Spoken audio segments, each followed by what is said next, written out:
Bonjour peuple congolais, ça dépend RO Bozali Kolonangaï.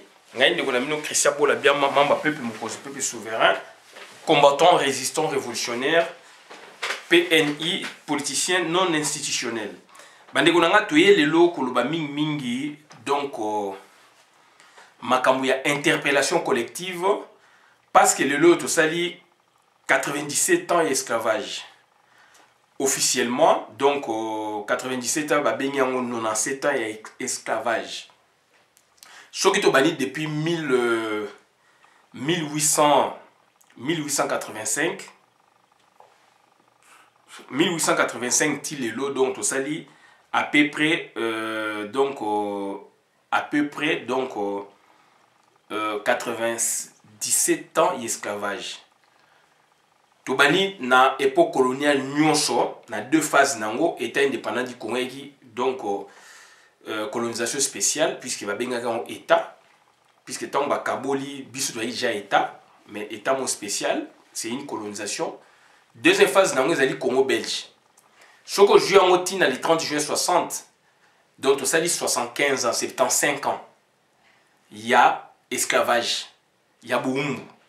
Tu veux qu'on soit indépendance de décolonisation.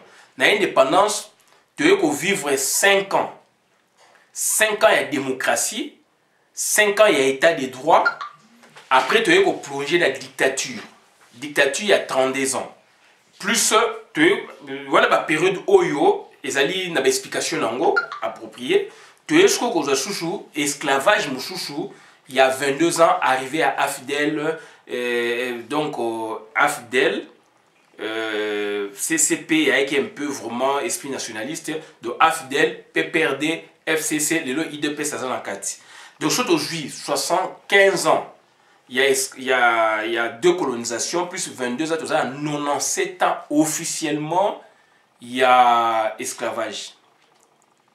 Ndeko, pour la top biman esclavage, wana. Donc, ils ont une volonté politique, ils ont une volonté sociale, ils ont une volonté. Puisque yo soko tomboki yo soko revendiquer ba droit na yo politique a rolbelo ko mokote ako se plier na volonté oya yo le fait que yo siko za kolanda politique yango politique azali ko sakana et politique oya azali ya lelo azali ya ndoki politique oya azali lelo azali politique ya malamuti yango moni biso donc tout ça pour expliquer population la biso pour pas comprendre donc c'est-à-dire il y a donc instrumentalisation il y a makambe belé et donc ezali passe mingi pour nato s'en sortir mais espoir ezali et puis elike ezali donc espoir ezali ya mwana toujours senga na batu conscience et ça la interpellation et ça la tokotanga ba politicien ya Congo oyo bazali lelo makambo bazali ko sala et toza ko senga na bango interpellation et toko dénoncer donc évidemment batu oyo bazali donc proche na biso oyo bazali ko sala que ba maintenir biso na esclavage. Je ne vois pas les Rwandais na liste yona nazo mona ba Rwandais te naza ko mona ba Belge et na kotanga bino ba Belge wana oyo balingi ko maintenir biso na esclavagisme. Donc, baza ko sala ngo nanko. Baza ko sala nanko puisque yo congolais, yé congolaise. Donc, tozali ko comprendre té, tozali ko mona bango ko banzambe. Yango wana ba préféré bandeko ya Afrique. Bango ba belge baza ko ba commissionnaire na ba mindele ebele à travers le monde baza na kata masolo wana ba utiliser ba ndeko na biso ba Afrique, ba voisin na biso puisque biso na bango tozala ki donc na administration moko n'époque coloniale. À un certain moment, de 1919, 1925, na 1960. Tu as une administration mogo. Il y a une confusion salamiwana, donc mutu abumaka mutu, ezali mutu ayebiye. Et ba Rwandais ba yebinga ina yo malamu puisque to utaki administration mogo. To utaki to baleti neto benga ba belge ba noko do to utaki na bango ba bonoko moko. Mais par contre un Soudanais a ba réserve. Un Centrafricain a la réserve, un Congo Brazzaville a la réserve, un Angolais a la réserve. Puisque ce qu'on a quota A, non, violation, il y a donc donc voilà, violation à territoire, violation à ceci, c'est là donc Makamé Belé. Donc c'est-à-dire franchir la frontière sur le plan droit international comme Makamé Belé. Donc voilà, diplomatie incident diplomatique et contre Makamé Belé. Il y a moi ndeko na bino ya Afrique, il y a oyo bozala qui na bango bonoko moko entre guillemets. Makamé na lobité botiela ngai yango te. Na lobi biso benga bango banoko to kuti yango tozo ka yango. Mobutu a une habitude de benga bango banoko, donc yangwana na ebite so Mobutu na créer comme Mobutu pas kuta kiango to benga bango banoko ba belge, donc ba belge on appelle bazala ki pe banoko entre guillemets ba rwandais na ba burundais. Ta ba botola ki siko donc Rwanda Burundi na Allemagne la première guerre mondiale. Donc ba c'est très important yango naza ko sala donc interpellation collective. Tout ça dans 97 ans esclavagisme. Pour notre bima na situation ezali eza ko dépendre de la population et population tu as plus de 70 millions na kata Congo na périmètre à Congo tu as plus de 60 millions toloba oyo question to tomboki vraiment to tomboki donc masolo peut changer to moni na Hong Kong ezalaki donc territoire oyo Chine a pesaka donc Angleterre. Et ça, sur des siècles, je pense, bazong c'est qu'il y a 99, etc. Bazan a moins autonomie, ou ya bango ndenge, bazong c'est bango, et que Chine arrive à récupérer totalement plus de 2 millions de personnes à balabal. Plus de 2 millions de personnes à balabal. Et pouvoir qu'on ait ningani. Ndenge moko pe Martin Fayulu tomba koselier makambu o a violé boy o a sali boy yo peuple tomokaki yo peuple kuno te otomokaki to telemaki gouvernement na bino wana ya Chilombo o ba tali baba okumisa ezonga isima. Donc voilà situation o tozana ngo soki tozali ko lobate toza ko gangate eloko moko ekosala mate to lali ba pongia ba bébé mingi. To lali pongia ba bébé mingi.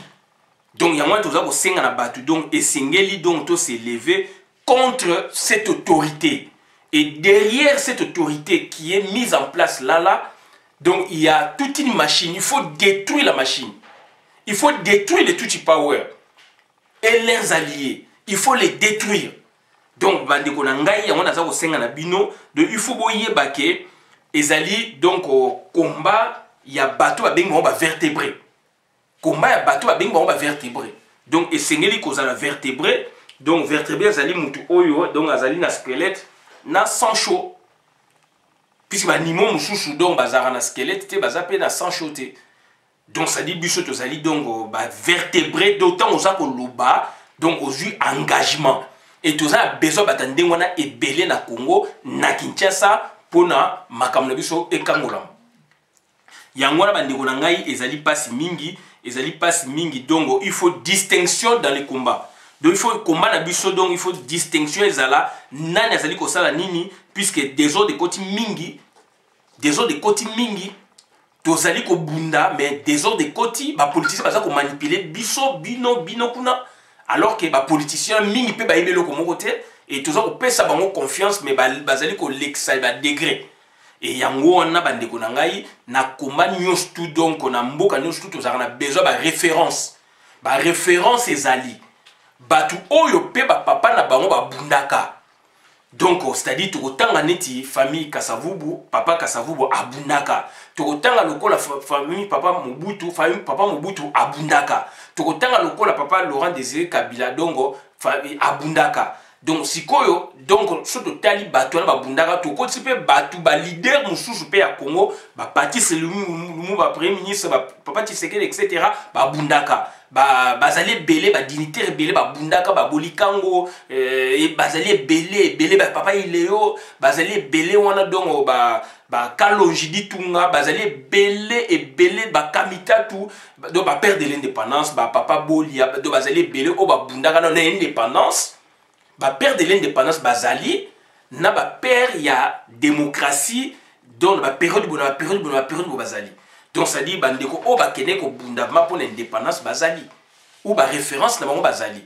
Donc ça dire est-ce que bana na bango bazali ko refléter combat ya ba parents na bango. Est-ce que les Congolais peuvent compter sur leurs enfants ou leurs petits-fils. Puisque donc ezali quand même ba référence, ezali quand même ba kombo minene na politique ya Congo, nazali kolobango sincèrement, nga papa na ngai premier ministre était, papa na ngai ministre était, papa na ngai azali fonctionnaire de l'État, papa na ngai président de la République était, mais nous parlons là des institutions politiques du Congo. Donc on a des références bana wana ba dignitaire wana. Ba parents na bango ba bundaki, est-ce que bango bazali ko bunda pona Congo? So baza ko bunda pona Congo, baza ko bunda ngo pona bosolo pona Congo. Question esengeli to limbola. Est-ce que bana wana baza ko bunda pour détruire le Congo ou pour construire le Congo? Bana papa Kasavubu, est-ce que baza ko bunda pour détruire le Congo ou pour le construire? Maman Rose Kasavubu, baza ko bunda pona ko détruire le Congo ou pour le construire? Zanga Mobutu, azali ko bunda pour détruire le Congo ou pour le construire? Docteur Okende, donc Banzele ezali belé. Félix Antoine Tshilombo, azali ko bunda, papa ne aiki premier ministre, azali ko bunda pona, azali ko bunda ou azali ko bunda selon Batu Mususu pour construire le Congo ou pour le détruire. Papa Lumumba, bana nae bazali ko bunda pona Congo. Papa na bango abunda ki l'accès qui vraiment donc azala ba qualité, azala moura Congo. Est-ce que azali ko bunda pona bana nae bazali ko bunda pona Congo ou pona ko détruire Congo? Pour la construction Congo, pour la détruire Congo. Maman Justine Kasavubu, présidente de la diaspora, est-ce que Azali Kobuna pour la détruire Congo ou pour la reconstruire Congo? Papa Simon Kimbangu, puisque Yende Kourou Bango, le premier résistant officiel Yewana, il y a eu d'autres résistants à travers le pays, mais d'où lui c'est l'officiel politico-religieux. Bananaye ou bas descendant de baza bananaye. Est-ce que baza ko bunda pona Congo, ko construire Congo pour la détruire Congo sur le plan religieux, sur le plan politique? Donc binomoko bo sala, c'est-à-dire bo sala binomoko donc bo pousser réflexion sur eloko na lobi bo ba nani aza ko bunda sur qui compter. Et est-ce qu'on a besoin na ba référence ba papa wana ya bana na bango pour servir les allois ngonga ils offrent pas sur l'anzela, ou est-ce que ba ngonga ba komo wana ezali donc bana bango ba kitani na bango, est-ce que ba komo na bango donc est-ce que ezali ko servir na mboka, est-ce que bazali ko sala musala pour na mboka et banane bazali ko sala musala pour na mboka? Donc bandeko nanga c'est très important. Donc ya mwana toyi ko sabino ke indépendance na biso donc ekufaki le 24 novembre 65. Indépendance ya Congo ekufaki le 24 novembre 65, et depuis que élection salamaka na Congo tilelo élection salamaka te élection salamaki élection salamaka na Congo donc avant le 30 juin donc élection salamaka na Congo quand élection salamaka na Congo à mon avis, à moins que je ne me trompe, sous la colonisation Botanga donc 16 résolutions, bobeta 16 résolutions, il y a conférence à table ronde. Makamutu ezali dicté kuna et période mot transitoire et kotaki, donc ça dit pour nakeba organiser ba institution à Sika et Salamaki donc avant le 30 juin 60. Donc ce sont les Belges qui ont organisé qui élection et biso tout qui organisé l'élection malamute. Papa Kabaïdi na landaye. Papa Kabaïdi Mouninga, papa Nangaï, de fait papa Nangaï, à l'Obaki, ba organisa ka élection. Na 64, oh ya Bimaka, échevin, il y a Ville à Kinshasa. Oui, ça ce sont des élections, oh ba Congolais, ba organisa. Mais après ba élection, on a, ok, Mobutu a même prêté serment devant yé, en tant qu'échevin à Kinshasa, papa Paul Kabaïdi à Bruxelles. Donc à part ba élection, on a, oh ba Congolais, ba organisa qui. Na évité son moussous ezalaki vraiment o ezalaki démocratique vraiment authentique, puisque y a papa Kasavubu, papa Lumumba, il y a structure de l'État il y a 60 par rapport à la loi fondamentale, donc peu avant déjà donc ça y a conférence à table ronde, ça c'est il y a Belge, il y a colonisation à part Rwanda élection oyo na yoka ezali au papa Kabaïdi Aloba et 64 son abosanité. À part Rwanda, il y a 70 au Mobutu a organisé qui et il y a élection donc voté vert, dictature. 77 voté vert, dictature. Il y a 84 voté vert, dictature. On a voté à la 84, voté dans Suzanne là, voté vert, beaucoup donc ba bulletin à rouge, ba bulletin à vert. Donc vous êtes obligé de donc voter vert. Dictature. To y un espoir, il y a conférence à choix marché marché tina ndenge afidèle yé PPRD etc. ba organiser une élection 2006 aventure 2011 aventure 2018 aventure. Donc on n'a jamais organisé les vraies élections au Congo à part ba élection au papa Kabaï Daloba qui n'a 64. Il y a Kassavubu ba Lumumba ezali ba Belge mutu ba organiser qui ont botanga histoire malam. Donc bandeko na ngai donc ça dit mboka ezali plongé dans l'esclavagisme. Yango ne singeli photo bima esclavagisme. Yango il faut tomboko, il faut tomboka. Donc ça dit bandeko na ngai ezali pasi mingi na makambo oto ezali koloba puisque to koti donc on a turbulence. Ba médiocre ba comme na pouvoir. Ba médiocre ba comme na pouvoir. Jean-Pierre Bemba a gagné tes médiocre numéro 1, Hippolyte Kanamba a eu pouvoir. Papa Tshisekedi a gagné tes médiocre numéro 2, Hippolyte Kanamba a eu pouvoir. Martin Fayulu a gagné tes médiocre numéro 3, Félix Tshilombo a eu Bokonzi. Donc tout ça le régime ba médiocre et les médiocres doivent dégager. Et botta la bateau ba boy ba pouvoir, ce sont des qualités. Ce sont des gens qui ont étudié. Ce sont des gens qui pouvaient, n'est-ce pas, s'ils avaient le pouvoir, qui pouvaient, n'est-ce pas, moderniser le pays. Banya comme Mboka na sphère mususu.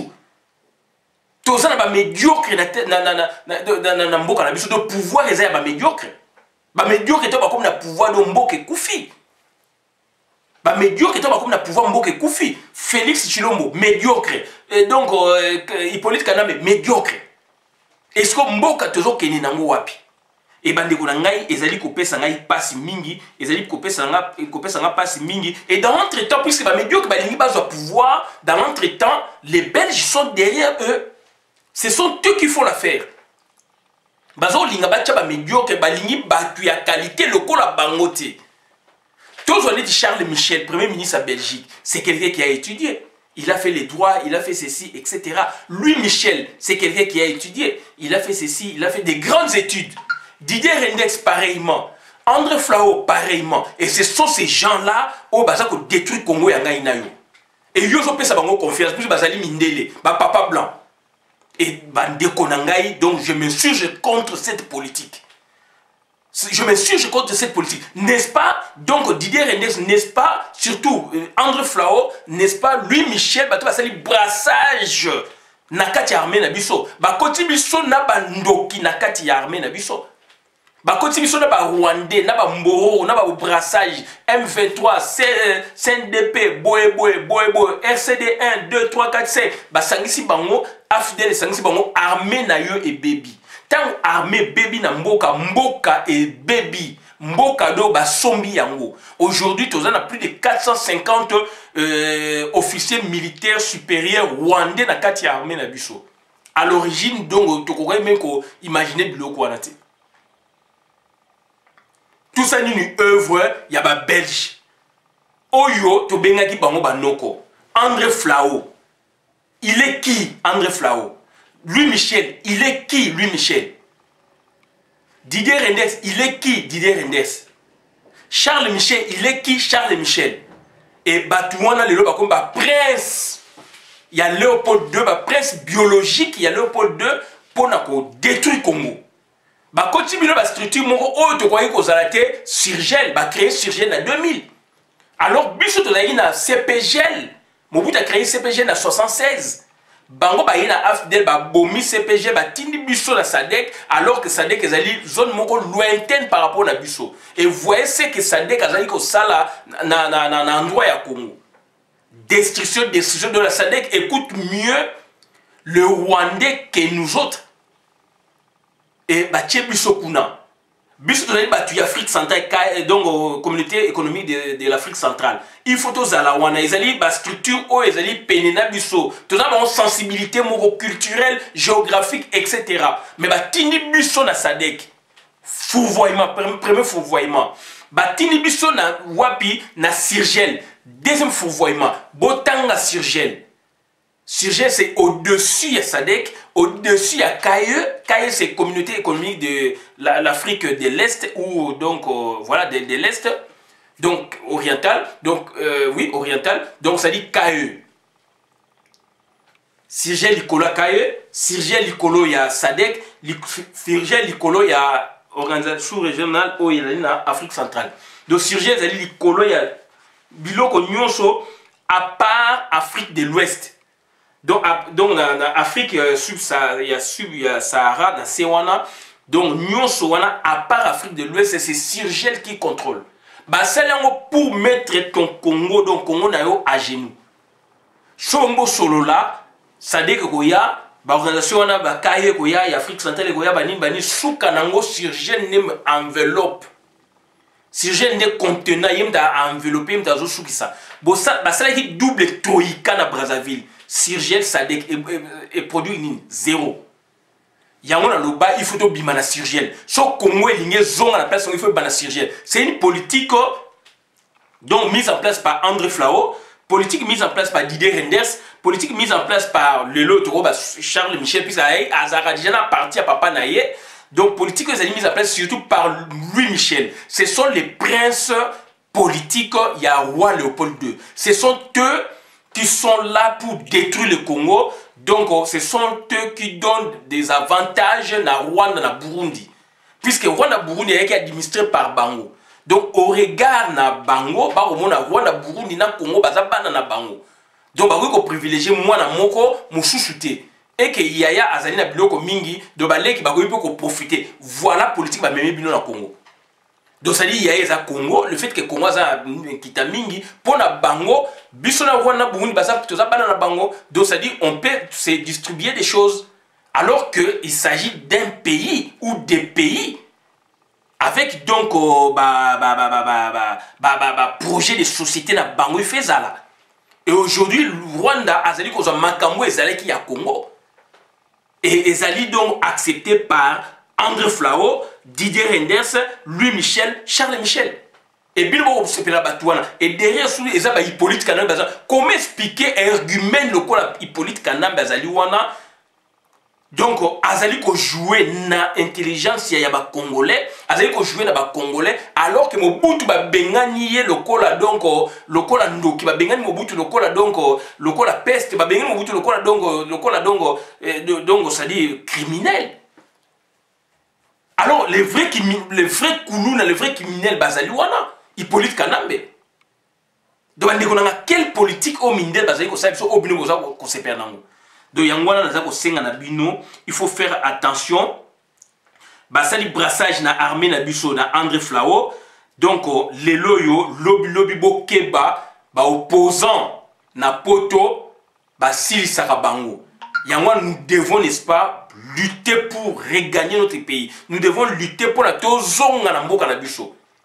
Na mboka na biso les loyo. Na mayele toza nango awa soki makambo fungwami tokozala malamu soki makambo fungwami tokosala ba va et vient et lobby toko développer bamboka na biso toko développer ba coin et les recoins à Congo puisque ba lelo tozali na poto ebele mutu mususu a préféré asa makambo na Kinshasa ti alors que le sa makambo na coin moko boye reculer à Congo oya yebi oya yoka puisqu'il y a de la richesse partout na ba moyen oya koya nango na mayelo ya koya nango na ba contact ozanango a ko développer coin wana donc bandeko nanga c'est très important na pesa ibino exemple na bingai na soma matungulu na ba Congo mais towe la ka matungulu ya poto alors que na ba Congo bazana climat o matungulu bimaka puisque matungulu bimaka partout te matungulu bimaka na ba Congo et bimaka na Goma na ba Kisangani n'avait pas tout le monde partout mais dans la Kinshasa na munyango te mais bimaka donc ça ba climat on est tempéré matungulu et bimaka donc na ba Congo nga na somba yango ba pomme de terre na somba yango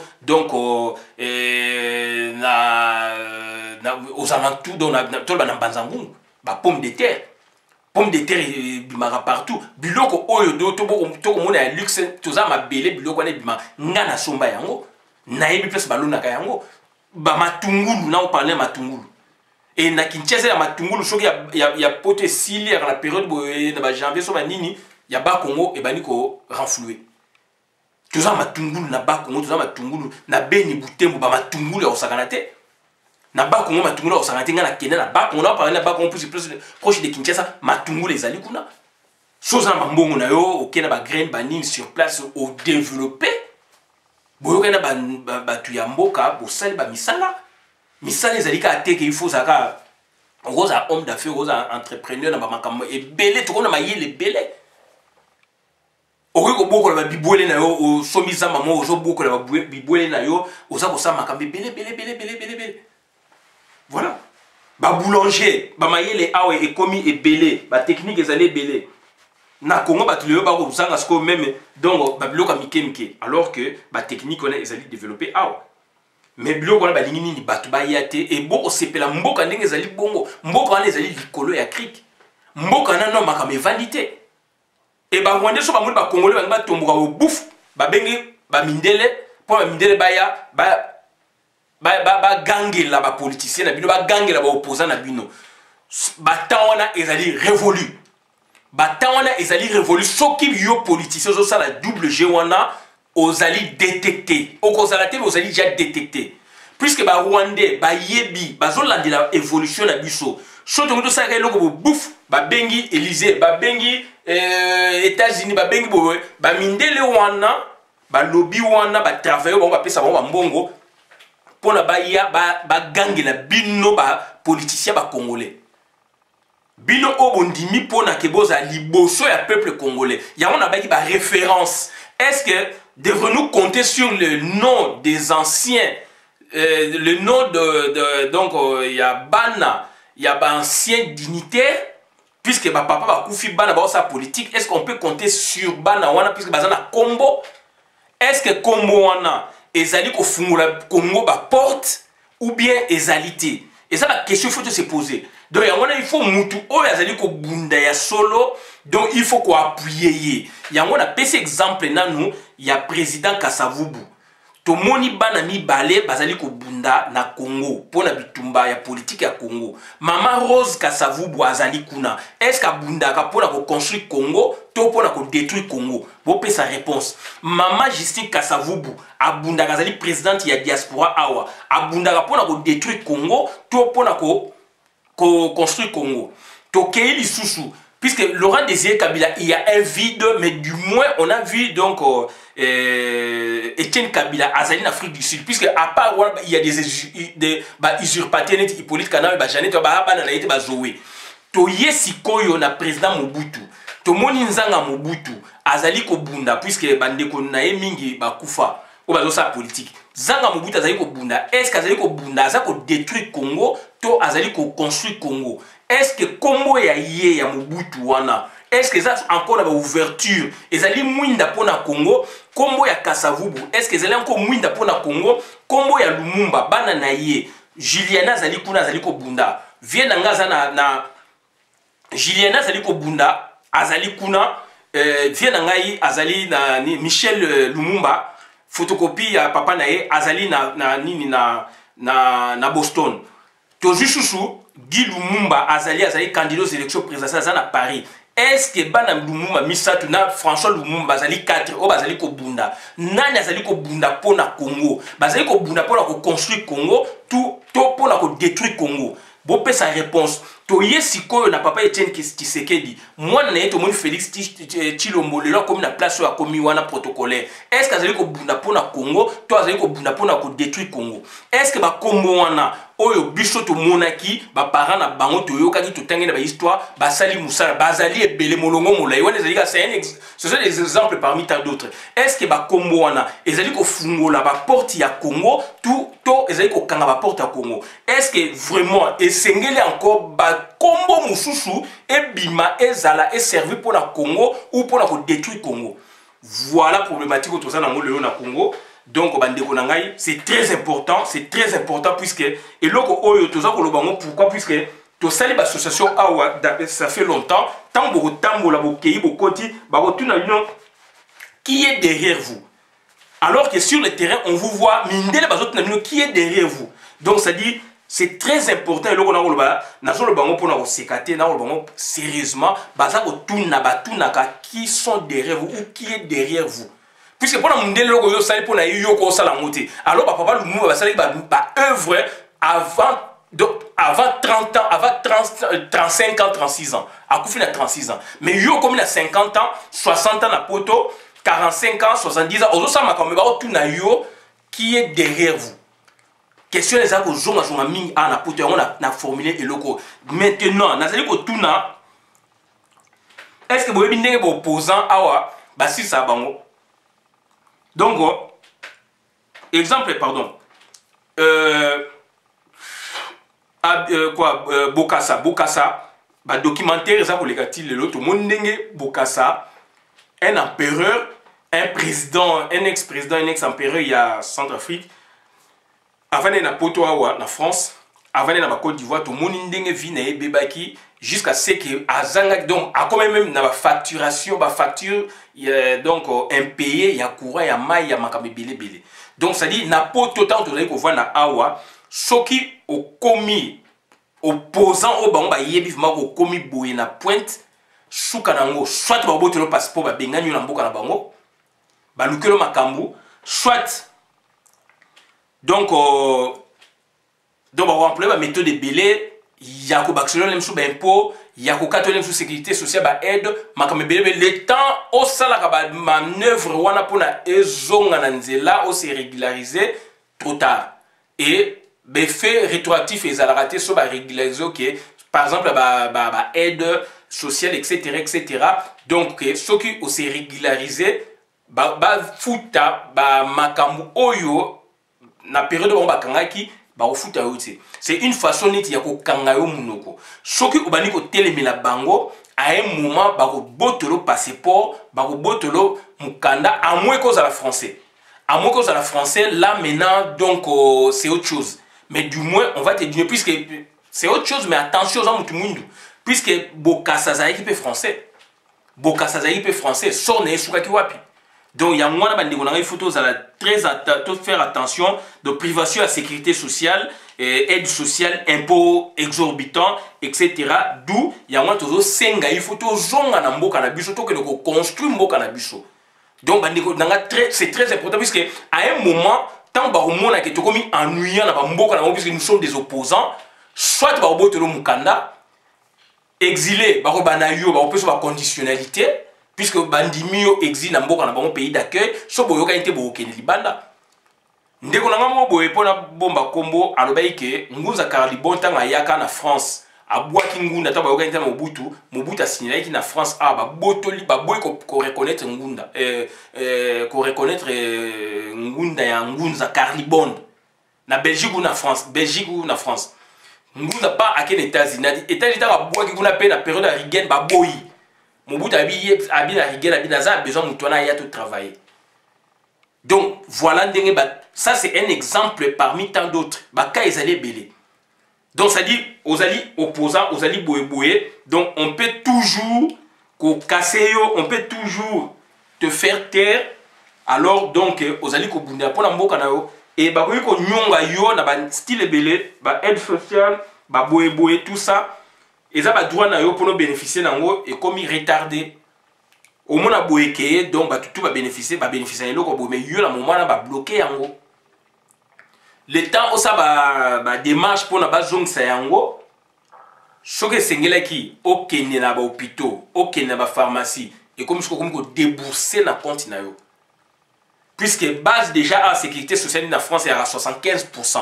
Chose à régulier aux amikana na 75% ba mikana no ya ba sécurité sociale bani ya mikana no ya ovana awa et généré. Donc la sécurité sociale aux agents na 15% prise en charge à l'État. 25% ce que les arasco ba mutuelle. Si vous avez une prise en charge à l'État, on est bloqué à l'État, donc le manœuvre moko boye, dossier est bloqué. L'État, si vous avez une manœuvre, moi na beli, yo beli, op na beli, mobile na beli, ok na boye, trop tard. L'État, si vous avez un mikana na yo boye, si vous avez un malade makasi, donc makamouane est commis dans tout na yo. Au comme si vous avez un avocat et un problème, donc il faut appeler un bon avocat. Donc voilà, et ça dit que banque sabinote, mais ça dit que ça ça. Donc makamundenge et ça maka awa et que Bokassa baza baka oyé bani na monde entier bazali ebele donc oyoke ayepe awa na ba mbongo na ye ba président république ba dignité ba botel ba mbongo pe ba komi pe ba tout moko tinate Donc esalama, donc il faut tozala na bolingo ya ko libérer mboka na biso. Na mboka na biso nde mutu na mutu azana mabele oyaye na mboka na biso na mbongo oyo sana ngona mayelo zana ngo donc okosala musala na o malamu. Yango wana bandeko nanga nazali ko loba do tozali ko senga sikoyo ko interpeller sikoyo bandeko na biso botala sikoyo naza ko lakisa bino basengezi vice-président ya Seni a démissionné. Tu sais bino azali rwandais. Musala na yo ya salaki o balingaki asala asali a démissionné. Azali cousin germain donc il y a Vital Kamerhe. Bazengezi so bazengezi c'est un rwandais a démissionné. Donc mission na ye esili. Puisque ayebi que les c'est nywana do ba ko restructurer donc il y a benani déjà. Mais ndeko na yo donc nanga ya tikali. Mais vice a démissionné. Engel bani ba ko mema bureau wana pona ke esila. Mais bani ko yebisa bino boité. Mais bazengezi c'est un rwandais azi ba millions de dollars na ba buloko oya baby sino makama Congo. Est-ce que bazengezi a l'école na mayele? Est-ce que Vital Kamerhe a l'école na mayele? Est-ce que Roubert a l'école na mayele? Mais ce sont deux bateaux ok système oya bango et yé na Congo bango doit comment diriger bino. Ya on a ça ko interpeller professeur Bochab. Professeur Bochab naza ko senga na yo est-ce que oza ko yeba makambo ezo sama na Congo? Est-ce que vous allez conscient de makambo ezo sama na Congo? J'interpelle professeur Bochab atang sangai avec assistant à biso à droit constituer institution politique na professeur grand maître professeur qui était Kekumba Omombo.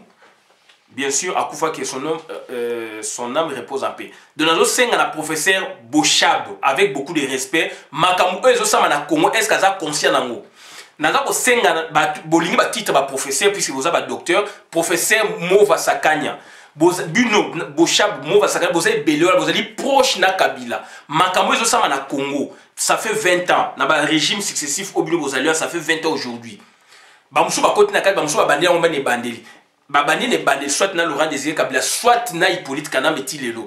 Professeur Bochab, professeur Mova Sakanya, professeur Kinke Moulumba, est-ce que vous êtes conscient dans makambo ba acte vous opposé? Est-ce que vous avez une évolution politique à Congo? Est-ce que le peuple congolais azali ko vivre ndenga vivaki liboso ndenge bino bo vivaki botangaki na ba bourse ndenge bino botangaki na ba condition Mobutu botambolaka bosalaka ba grève bobayiki Mobutu azali ko diriger mboka bien te lelo boza na régime vous êtes des responsables. Est-ce que donc par na bino vérité zawa nazali ko interpeller Mendo Malanga au plastika ninoyo donc c'était à la voix d'Isaïe au chaka ba bombe donc on a 82 ou 85 6 blocs moins de moi Mende au Malanga lelo ozali ozali dignitaire ya régime okeiti na Sankuru ko nyokola bandeko oya yo ya Sankuru pona likola diama na pe chef na yonda botola ki yo ba bousculer ba sambusio na régime oya bino yo Mendo Malanga est-ce que vous allez normal est-ce que vous avez ba makama ezali na Congo est-ce que vous avez ba degré ya détérioration ya vie ya batu na Congo est-ce que vous allez ko yeba degré ya Congo ndenge komi lelo olenga koi nazali ko interpeller olenga koi chez Okitundu naza ko interpeller bino est-ce que vous avez ko yeba que Congo na biso ekufi Congo na biso etekami pe bino participer na kati. Donc Molongo ezali Molai, José Makila pareil, Lisanga Bonga pareil, naza ko interpeller bino. Est-ce que boza ko yeba ke mboka na biso etekami? Est-ce que boza ko yeba ke toza na esclavagisme le commis à 97 ans et que bino bo participer na régime il y a 22 ans ya régime oyo et yev madoko boto la biso dongo bo somne biso ba zong biso na esclavagisme il y a 22 ans plus il y a ba belge 75 ans. José Makila donc Lisanga Bonganga bozali ebele na Molongo Molai Vital Kamerhe na ko interpeller vraiment bien te parce que azali ya bisoté biso to tengina ba Rwandais François Mukune mon ami azali na koloba azali na Suisse François Mukune musungai to tengina na ipen akoyi koloba to tengina ba Rwandais baza koloba na cadre CPGL na ipen na campus to tengina ba Rwandais maintenant on parle na cas ya ipen ami na ngai particulier François Mukune musungai azaka na Suisse François Mukune musungai akoyi ko sabino ba Rwandais to tengana bango ba ko kamwa 83 84 première année graduée bako kamwa zando munene babi vous avez un marché moderne ba Rwandais ba Burundais ba Rwandais ba Burundais ba roya compte ya CPG ba na bourse kuta makasi ko leka biso bazo kamwa toko mema bango na bazandu toko mema ndo na ba stade bako kamwa biloko na biso na époque wana déjà ba mona ki toza ba parler ba toza marché moderne. Est-ce que vous avez la grandeur ya mboka na biso nga tangi na ba Rwandais na IPN et puis na campus Dani Vital Kamerhe c'est un Rwandais. Bazali ko mela mingo na bar Zouk. Ba Rwandais ba Burundais ba mela masanga ya trop grave. So ba bourse na bango yé. Donc on a ça ko tuna est-ce que ba Congolais vous travailler na bango? Je me répète, est-ce que vous avez ba ke mboka na biso était kami, vous avez ba ke Congo na biso comme l'esclavagisme. Lelo ba tondisi ba Rwandais ba yé na Kamerhe. Hippolyte Kanambe ndenge ba bina pe sa candidature te a eu opportunité makambo akokai ko sala te atiki yango sko baba komi ko yebisa sko Félix sala yango ligne d'aviation rwandaise et salami bino ba politicien opposant comme opposant na pouvoir ba congolais boyebi mboka eza ko kufa ou eza ko kufa te boza ko kwa même ko lobati donc le loyo rwandais yé ba Rwandais bazali lelo na Kinkole ba komi ko ba lingala lingala bango pezali ya kotengama mingi bazana Rwanda na Kinkole ba yaki dernièrement ba mso bazali na Fikine tout ça etc pour faire quoi baza ko kitsa bango puisque ba yebike donc les 30 oyo do reza soulèvement populaire donc ba ndeko na ngai donc mboka eza ya biso tozali plus de 10 millions na kati ya Congo il suffit 1 million et kitabatwana ba kei il suffit 1 million et kitabatwana il faut to bunana bango. Il faut te détruire Mboka wana. Il faut te détruire Mboka wana. Yamona za ko interpeller sur ko bateau boza na kata régime wana. Est-ce que boza ko yeba ke Congo na bino était kami? Boza ko kolobate pourquoi? Boza ko banga Louis Michel, boza ko banga Didier Rendex, boza ko banga André Flao, boza ko banga pona ke pouvoir et qui m'a binoté. Mais bande ko nanga mais tozo kende wapi? Tozali ko kende wapi? Donc à contrario tous avez proposé bino mitema na bino ezong en tant que ba congolais bolingo ezong en tant que ba congolais bo sala o bana mboka basalaka pona ko libérer mboka na bino et la patrie vous sera très reconnaissante. Patrie Congo et ko reconnaître bino donc to lobeli bino comportement il faut changer to interpeller bino na tangi professeur Bochaba tang sangai na tangi professeur Mova Sakanya na tangi donc professeur Kinke Mulumba na tangi Mendo Malanga na tangi donc Olengankoy Cheo Kitundu bozali ebele José Makila Lisanga Ponganga bozali ebele o bozali wana o azali na ministère ya enseignement supérieur et universitaire bozali wana ebele ba congolais o boye la ki maraba accord boye bozali wana ba gouvernement bozali ba PDG bozali ba gouverneur bozali partout dans ba service public de l'état na territorial na ba donc diplomatie nazali ko senga na bino naza ko interpeller bino mitu na bino il faut ça là puisque bozaka na mboka moko Congo boye ko changer nationalité mais bozali ba congolais. Bozali kolobate opposant combattre besoin de pouvoir pourquoi et bisoto vivaki biloko oti vous devez parler vous devez éclairer l'opinion donc yango naza ko senga na bino bozali bana ya mboka ressaisissez-vous il est encore temps bozonga na nzela bo participer na déboulonnage oyo ezali ko salama donc na soulèvement populaire oza ko salama les 30 et Congo et kozala reconnaissant na bino. Toko tika la biso na biso ba congolais toko yeba nani asali nini yango na lobaki likolo bana ba dignitaire oya ba kombo ya makashi oyo basali ba papa na bango basali masolo bana na bango pe ndamu na ba osala politique est-ce ba osala politique ya ko détruire Congo maman Kassavou est-ce que osala politique ya ko détruire Congo est-ce que Félix Tshisekedi osala politique ya ko détruire Congo bana Lumumba bazali belé vieux Michel Lumumba na Boston Guy Lumumba bazali awa na Paris Julien Lumumba bazali na Kinshasa François Lumumba bazali na Kinshasa bazali belé donc est-ce que bana wana bazali ko bunda pona ko détruire Congo to pona ko bongisa Congo et bana bazali belé ba dignitaire ya Congo yango to zongi siko na batu o ba se créer puisque bana na bango na ba continent mouvement te bango ba se créer siko ba kombo na ba lolenge o ba créer ba kombo pona ba koma pe le ba dignitaire est-ce que bino ne bokomi wana bozali proche na pouvoir oyo boyebi que pouvoir wana bo participer na destruction Congo na chef na bino Hippolyte Kanambe? Est-ce que boyebi que mboka na biso ekufi? Pourquoi bolingi kolobate opposant comme bato baza na pouvoir? Frank Djongo oko kolobate oza kobeta munoko. Gabriel Mokia, ok, gauche, ok, droite, pourtant au bandaki malamu. Ya on a zo tuna bino. Est-ce que boza ko yeba? André Kimuta, otiki nyongo ya 180 millions na ville à Kinshasa. Est-ce que boza ko yeba ke mboka na biso et baby mboka na biso et kei? Wane zali interpellation collective. En face na biso toza ba mindele oyo ba pousser ba situation oyo e koma boye na Congo. Ya on a zo tuna. Est-ce que vous avez participer à mboka, vous participez à la vente ya mboka, vous participez à la Congo l'esclavagisme? Il y a 22 ans où il y a Fidel PPRD UDPS plus 75 ans où il y a Liboso. Mobutu ya ezaki dictature mais to boya ki Mobutu. To bengani le kola nyoka. Kasavubu Lumumba période on ezaki période de démocratie. Mais élection na bango ezaki élection oyo ba belge mutu basalaki. Papa Kabayi par contre a prouvé plus le contraire que les Congolais ont organisé l'élection en 64 au Yabimaki échevin. Élection l'unique élection à bien démocratie au bout d'après serment devant en tant qu'échevin à ville à Kinshasa. Yango nazali ko tuna boye bande konangai makamu tozali ko loba est-ce que bande kona biso bino bozali wana pemé na Kabila boza ba consciencieux.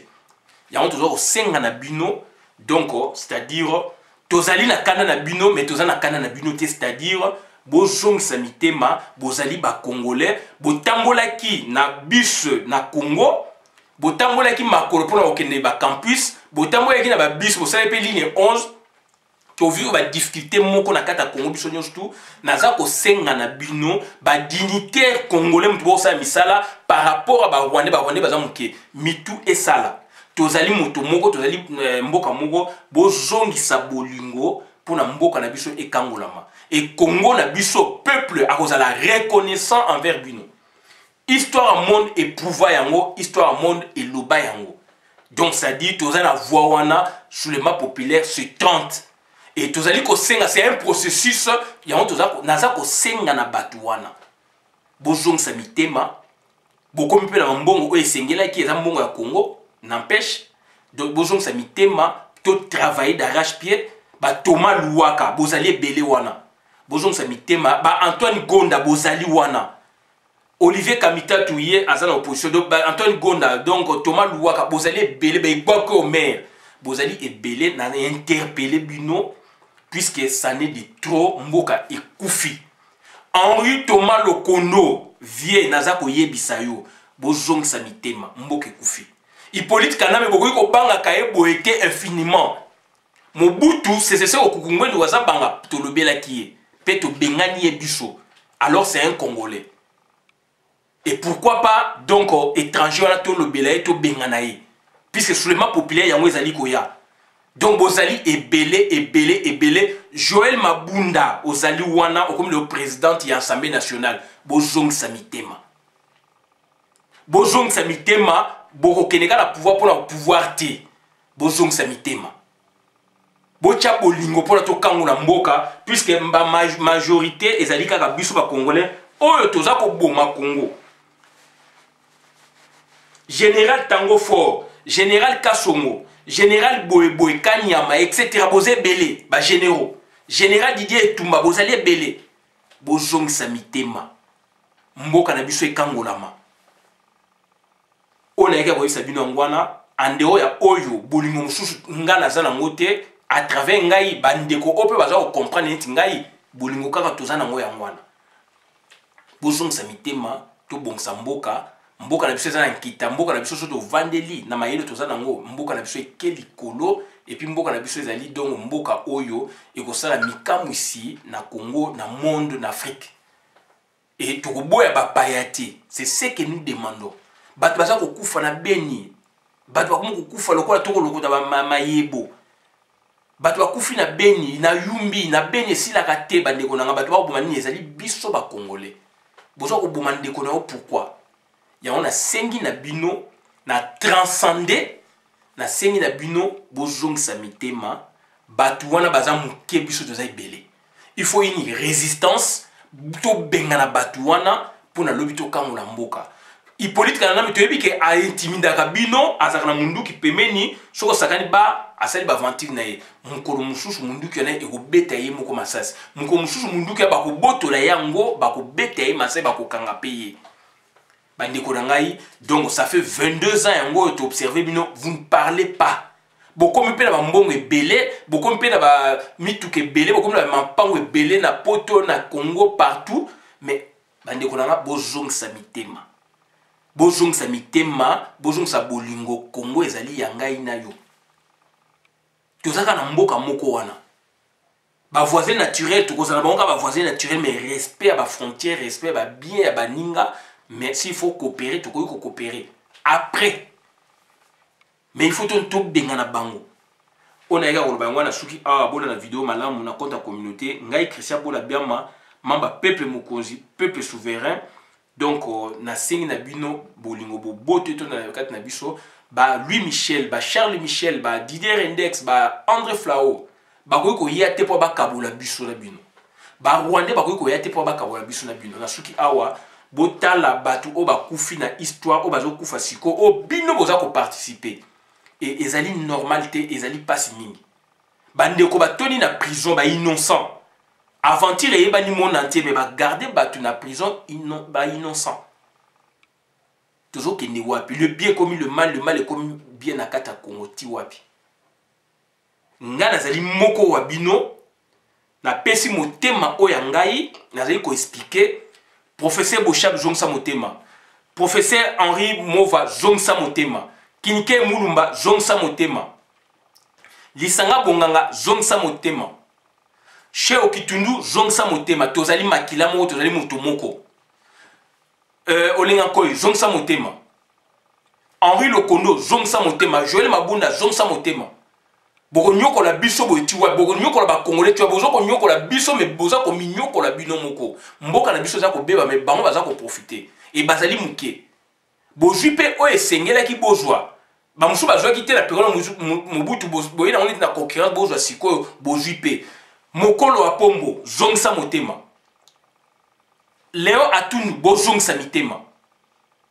Puisque ceux qui eloko otolobi bo seli angote bande konanga eloko mso ezali ya kosala te et le peuple gagnera toujours.